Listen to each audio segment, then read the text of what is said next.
morning, students. Today lesson number 5, solid, liquid and gaseous. Half of the lesson is completed. Still evaporation and condensation over. Now freezing. Okay, freezing. When a liquid is cooled, its molecules come even closer. They freeze into a closed pack and turn into solid. This process is called freezing.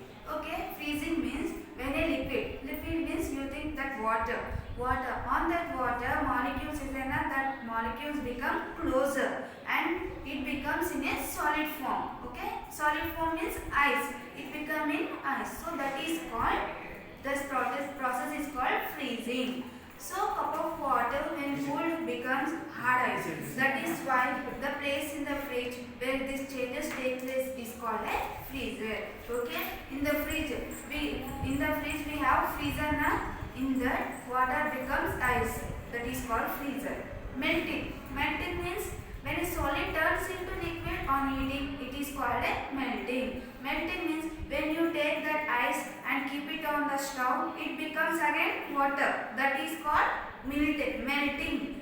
Keep a piece of ice out on the table and it will soon flow down. The temperature of a room is high enough to bring about this change. Okay.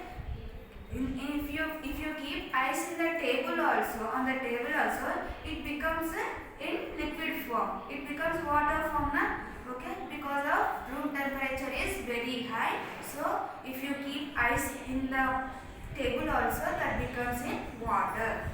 Okay, this in water we can show these changes as follows. Changes in matter: melting over, freezing over, evaporation over, condensation over. Now changes in matter. In matter we have two changes, that is physical change and chemical change.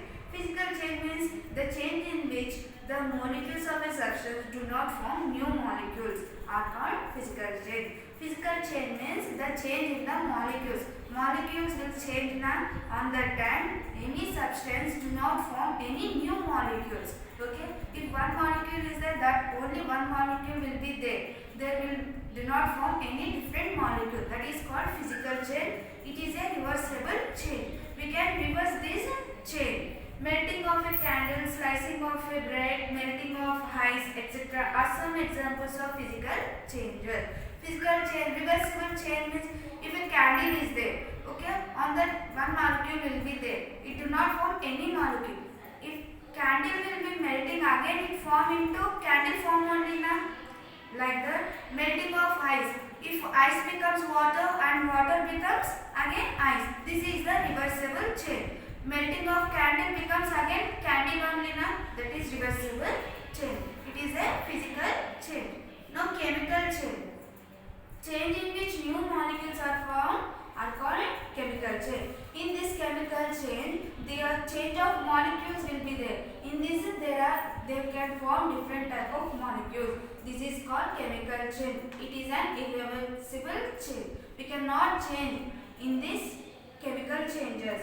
Burning of paper, cooking of vegetables, baking of cake. If you burn a paper, again we can form a paper? No. So we cannot change, irreversible change. So it is a irreversible change. Solubility over, changes of matter over now solubility. When a liquid dissolves a solid substance in it is called a solution. Okay, in solid, when a liquid dissolves, it can dissolve in the solid substance, it is called solution. The solid substance which dissolved in liquid is called a solute. If any solid substance is there, it can dissolve in liquid. So it is called solute and the liquid is called solvent. Solid substance is called solute and liquid substance is called solvent. The ability of solute to dissolve in a solvent is known as solubility. Okay? If a solid substance is there, it can dissolve in liquid form, that is called solubility. Water is known as universal solvent. Water, it can dissolve in any kind of matter. So it is called solvent, universal solvent, because it can dissolve a wide variety of substance. Substances that dissolve in water are said to be soluble in it, while those that do not are said to be insoluble in it. Any substance it can dissolve in water, that is called soluble in it. If If any substance it cannot dissolve in water are called insoluble in it. Sugar, fruit juice, salt are soluble. Stone, glass, plastic, wood, sand are insoluble.